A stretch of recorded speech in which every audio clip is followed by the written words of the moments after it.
Yeah, guys, that's it for today. Overall, the car has two coats of 2K clear coat. I also clear coated the bumpers. But yeah, I think I need to do some more work on the bumpers. Yeah, as the clear coat, I think it didn't sit quite well regarding the sun. But yeah, um, overall, the car has two clear coats and waiting for the clear dead coat. So right now I've run out of supplies, but yeah, once I get supplies, I'm gonna get on with the dead coat. But yeah, overall, this is how the car looks right now.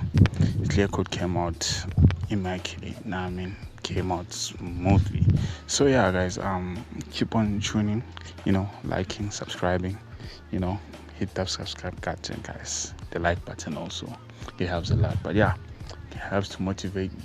But yeah, guys, without further ado, let me get on with it. See you guys.